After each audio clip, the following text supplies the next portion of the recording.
आज मैं आप लोगों को ज्वारे की संपूर्ण जानकारी बताऊंगा। नवरात्रि के 9 दिन के बाद क्या ज्वारे को विसर्जित कर देना चाहिए या ज्वारे को कुछ बचा करके अपने पास में रखना चाहिए? ज्वारे में छिपा है आपकी किस्मत का राज। आखिर ज्वारे में क्या डालना चाहिए है और ज्वारे क्यों सूख जाते हैं? क्या ज्वारे का पत्ता खाने से धन संपदा प्राप्त होती है, सुख प्राप्त होता है? जानिए संपूर्ण जानकारी दोस्तों। करोड़पति बनने का सपना बंद किस्मत के ताले को खोलने का गुप्त रहस्य। नवरात्रि में ज्वारे के बिना मां दुर्गा की पूजा अधूरी मानी जाती है और इसकी एक पौराणिक कथा भी है। सारी जानकारी इस वीडियो में आज मैं आप लोगों को विस्तार से बताऊंगा, इसलिए मैं बोल रहा हूं कि इस वीडियो को ध्यान से देखना। अगर आपके मन में कोई डाउट है, कोई सवाल है या फिर नवरात्रि संबंधी कोई आप जो है हमसे सजेशन लेना चाहते हैं तो बिल्कुल ही आप कमेंट बॉक्स में पूछे। हमारे द्वारा या हमारी टीम के द्वारा आपकी मदद की जाएगी। और हाँ, कमेंट बॉक्स में अपनी राशि भी जरूर छोड़ दीजिएगा। यदि हमारे पास कोई उपाय होगा तो वह आकर हम आपके कमेंट का रिप्लाई में बता देंगे ताकि आपको लाभ प्राप्त हो सके। देखिए की पूजा की जाती है या हवन के समय आपने जरूर देखा होगा जो अर्पित किए जाते हैं। साथ ही यह भी कहा जाता है कि जो अन्य ब्रह्म के समान है और अन्न का हमेशा सम्मान करना चाहिए, इसलिए पूजा में जौ का इस्तेमाल भी होता है। इसलिए लोग ज्वारे बोते हैं। नवरात्रि में बोए जाने वाले ज्वारे से आप अपना भविष्य भी जान सकते हैं। कैसे जान सकते हैं? इस वीडियो में आप लोगों को सारी जानकारी विस्तार से बताऊंगा। अगर आपने अपने घर में ज्वारे बोकर करके नहीं रखे हैं तो कोई बात नहीं, इस वीडियो को ध्यान से देख लेना। आपको किसी न किसी माध्यम से ज्वारे विसर्जित करते समय कुछ ना कुछ ज्वारे आपको प्राप्त हो जाएंगे। इससे आप अपनी बंद किस्मत के ताले खोल सकते हैं। दोस्तों, वीडियो ध्यान से देखना। और हाँ, अगर आपको हमारी वीडियो में बताई गई जानकारी अच्छी लगेगी, वीडियो पसंद आएगी तो वीडियो को लाइक कर चैनल को सब्सक्राइब जरूर करना और कमेंट बॉक्स में जय माता दी जरूर लिखना। जो भक्त सच्चे दिल से कमेंट बॉक्स में जय माता दी लिखता है तो माता रानी का उसको प्यार मिल जाता है। दोस्तों, हमारे धर्मशास्त्र कहते हैं कि नवरात्रि में बोए जाने वाले ज्वारे से आप अपने भविष्य को झांक सकते हैं, अर्थात आप अपने भविष्य को देख सकते हैं। कैसे देख सकते हैं? अगर अंकुरित जौ का रंग नीचे से आधा पीला हो और ऊपर से आधा हरा हो तो इसका मतलब यह होता है कि आपका आने वाला साल आधा समय ठीक रहेगा और आधा समय आपका खराब चलेगा। यदि नीचे से आधा हरा है और ऊपर से आधा पीला है तो इसका मतलब यह है कि आपका शुरुआती समय ठीक से बीतेगा, लेकिन बाद में आपको परेशानी का सामना करना पड़ेगा। आपको घबराना नहीं है। इसे हम आपको छुटकारा पाने का तरीका भी बताएंगे, इसीलिए अंत तक वीडियो देखें, क्योंकि अधूरा ज्ञान हमेशा लटकती तलवार की तरह ही होता है। दोस्तों, इसी के साथ ही सफेद या हरे रंग में उग रहे हैं तो यह अत्यंत शुभ संकेत है। अगर ऐसा है तो मान लीजिए कि आपकी पूजा सफल हो गई है और आने वाले समय में खुशियों के दरवाजे आपके खुल जाएंगे। जो अगर सूखी और पीली होकर के झड़ने लगे तो इसे अशुभ संकेत मान सकते हैं। ऐसे में आप जो है मां दुर्गा से अपने कष्टों और परेशानी को दूर करने के लिए प्रार्थना कर सकते हैं या फिर नव दुर्गा का बीज मंत्र जैसे ओम धूम दुर्गा माह। दोस्तों, इस मंत्र का 108 बार हवन करके आहुति दे सकते हैं। इससे आपको अत्यंत लाभ मिलेगा और माता रानी से प्रार्थना कर सकते हैं। जो ज्वारे होते हैं यह बहुत ही पवित्र चीज है, इसे आप साधारण मत समझना। वैसे मैया रानी करुणामयी है, वह अपनी संतान और अपने लाल को सदैव माफ कर देती है। ज्वारे को साक्षात नौ दुर्गा का स्वरूप माना जाता है, ब्रह्म का स्वरूप माना जाता है। चलिए, इस वीडियो में मैं आप लोगों को बताने का प्रयास करूंगा कि अब सवाल यह उठता है कि नवरात्रि में ज्वारे का क्या करें? क्या विसर्जन कर दें या इसे घर में रहने दें? तो धार्मिक मान्यता कहती है कि ज्वारे को घर में रखना शुभ माना जाता है, लेकिन इसको रखने के पीछे एक निश्चित निर्धारित समय रहता है। इसी निर्धारित समय में ज्वारे की सेवा करके जल में सर्जित इसे कर देना चाहिए। दोस्तों, जैसे कि आपने 9 दिन इसकी खूब सेवा की है, बहुत अच्छी बात है। 9 दिनों के बाद इसे जल में विसर्जित कर देना चाहिए, क्योंकि शक्ति को शक्ति के साथ में लाना जरूरी है। जल को गंगा शक्ति कहा जाता है और ज्वारे को श्री शक्ति अर्थात लक्ष्मी की शक्ति, दुर्गा की शक्ति। इसलिए श्री शक्ति को हम जब जल शक्ति गंगा शक्ति को भेंट करते हैं तो यह गंगा शक्ति में जाकर के मिल जाती है। मैं आपको एक छोटे से उदाहरण से समझाने की कोशिश करूंगा।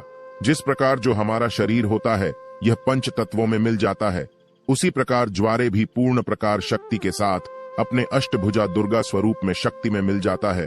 तो दोस्तों, ज्वारे 9 दिन अखंड ज्योत जलने के कारण ध्यान से सुनना, जवारे के आसपास में 9 दिन अखंड ज्योत जलने के कारण, मां दुर्गा के समीप में यह रहने के कारण बिल्कुल ही यह शक्ति स्वरूप में जागृत हो जाते हैं।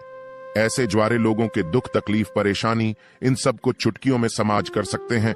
तो आइए इस वीडियो में जानते हैं ज्वारे से किस प्रकार हम अपनी फूटी किस्मत को दूर कर सकते हैं, अपने दुर्भाग्य को सौभाग्य में बदल सकते हैं और सभी प्रकार की आपकी जो दबी हुई इच्छा है आप उसे पूर्ण कर सकते हैं। देखिए, अगर आज की वीडियो आपने मिस कर दी तो सारी जिंदगी आप गरीब रह जाएंगे, क्योंकि इसे आप अपनी गरीबी को, अपने कष्ट को, अपनी परेशानी को, अपने दुख को, अपनी तकलीफ को, या आपके घर परिवार में किसी को दुख है, तकलीफ है, लंबे समय से बीमार हैं, आप उन्हें स्वस्थ करा सकते हैं। तो आइए इस वीडियो में जानते हैं वास्तव में हमें जो है ज्वारे का क्या करना चाहिए।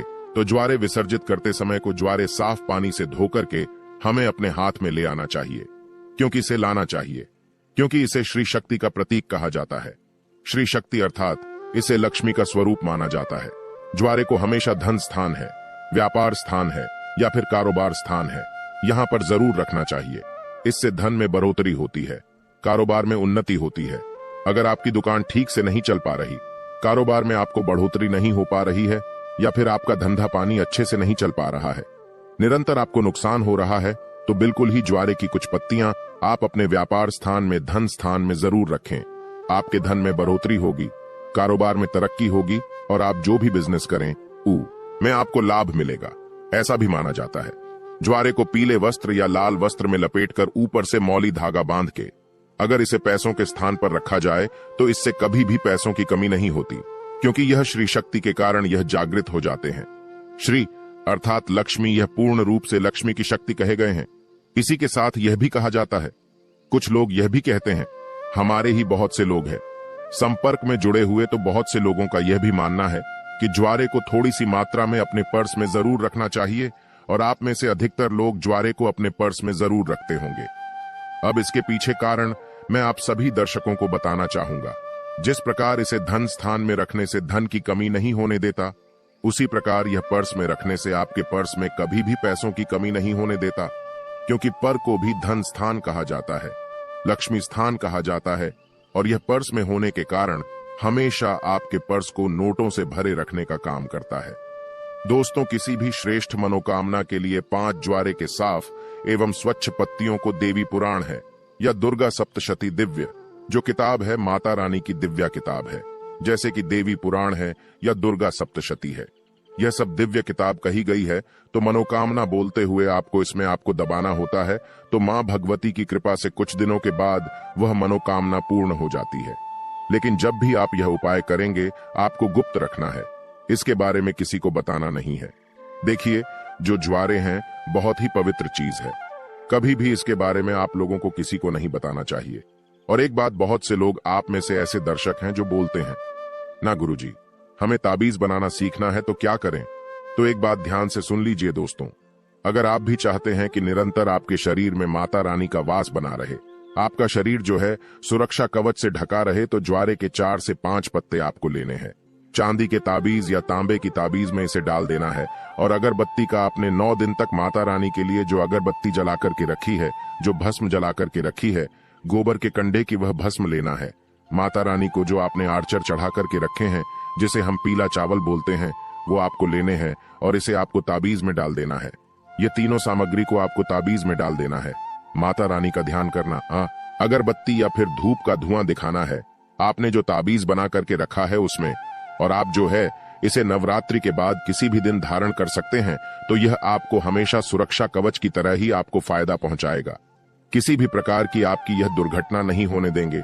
आप जहां भी जाएंगे, जिस भी क्षेत्र में जाएंगे, उस क्षेत्र में यह मित्र की भांति आपकी मदद करेंगे, आपको तरक्की दिलाएंगे, आपको सफलता दिलाएंगे। आप में से अगर किसी के घर में कोई लंबे समय से बीमार पड़ा है, जो कि ठीक नहीं हो पा रहे हैं, दवा सही चल रही है, कभी कभी नकारात्मक शक्तियों के कारण जो है स्वस्थ नहीं हो पाते हैं, शरीर में निरंतर बीमारी आने लगती है, तो द्वारा का एक जबरदस्त गुप्त चमत्कारिक प्रयोग बता रहा हूं। यह प्रयोग अपने तक सीमित मत रखना, इसे और लोगों को जरूर बताना, इससे समाज में कल्याण होगा। तो कोई ऐसा व्यक्ति है जो लंबे समय से बीमार पड़ा है और ठीक नहीं हो पा रहा है, ऐसे व्यक्ति को ज्वारे की कुछ बूंदें ध्यान से सुनना, ज्वारे को अच्छी तरीके से पेश करके कुछ बूंद आपको निकालना है और इस रस को नाक के माध्यम से, अगर बोलने में समर्थवान नहीं है, खाट पर पड़े हैं दोस्तों, सांस बस चल रही है, तो अगर नाक में कुछ बूंद डाला जाए तो ऐसे व्यक्ति कुछ दिनों के बाद स्वस्थ हो जाते हैं। और जिनका स्वास्थ्य अच्छा चल रहा है, अच्छे हैं, स्वस्थ है, लेकिन बीमारी ठीक नहीं हो पा रही है, अर्थात स्वस्थ का मतलब ऐसा है कि बोलने फिरने में जो समर्थवान है लेकिन ठीक नहीं हो पा रहे हैं। बीमारी से तो ऐसे व्यक्ति को जो है, आप यह 1 या 2 चम्मच की मात्रा में ज्वारे के निकले हुए रस को आपको 2 टाइम सुबह और शाम में मां भगवती का ध्यान करते हुए, मां काली का ध्यान करते हुए, मां आदिशक्ति जगदम्बा का ध्यान करते हुए आपको पिला देना है। बिल्कुल ही ज्वारे में पूर्ण रूप से ब्रह्म एवं मां आदिशक्ति की शक्तियां समाहित होती हैं। इसे पिलाने के बाद आप देखना ही से लगातार 5 से 7 दिनों तक पिला देना दोस्तों, खाट पर पड़ा इंसान भी स्वस्थ हो जाएगा और चलने फिरने के लायक बन जाएगा। इसलिए मैं आप लोगों को बोलता हूं कि हम जितनी भी सामग्री अपने घर में नवरात्रि के समय रखते हैं, माता रानी को प्रसन्न करने के लिए, चाहे आप ज्वारे ले लीजिए, चाहे जो की बात ही ले लीजिए, चाहे भस्म ले लीजिए, चाहे आप जो ले लीजिए, ये सब किसी न किसी काम जरूर आते हैं दोस्तों। हम सभी से नदी में विसर्जित कर देते हैं, यही हमारी सबसे बड़ी मूर्खता है, नदी में विसर्जित करना। ये ऐसी कोई बात नहीं है, नदी में से बेशक विसर्जित करें, लेकिन इसकी कुछ मात्रा हमें अपने पास में बचा करके रख लेना चाहिए, क्योंकि यह माता रानी का प्रसाद होता है। और निकट भविष्य में जब हमें कोई परेशानी आती है, किसी को भूत बाधा लग गई है, तो ज्वारे की कुछ बूंद इसका रस निकाल करके नाक में 1 से 2 बूंद टपका देने से भूत तत्काल छोड़ देता है दोस्तों। नकारात्मक शक्ति भाग जाती है, तो इन सारी चीजों को हमें कुछ ना कुछ मात्रा में बचा करके जरूर रखना चाहिए। आगे चल करके यही हमारे लिए माता का वरदान साबित होता है, यह देवी का ही आशीर्वाद होता है, इसलिए कभी भी से पूर्ण रूप से विसर्जित नहीं करना चाहिए। इसका कुछ अंश हमें, जैसे कि 1 साल में नवरात्रि आते हैं, शारदीय नवरात्रि 1 साल में ही आते हैं, चैत्र नवरात्रि, शारदीय नवरात्रि 2 गुप्त नवरात्रि होते हैं, 4 नवरात्रि होते हैं, तो नवरात्रि आने तक इसे हमें अपने लिए बचाकर रखना चाहिए।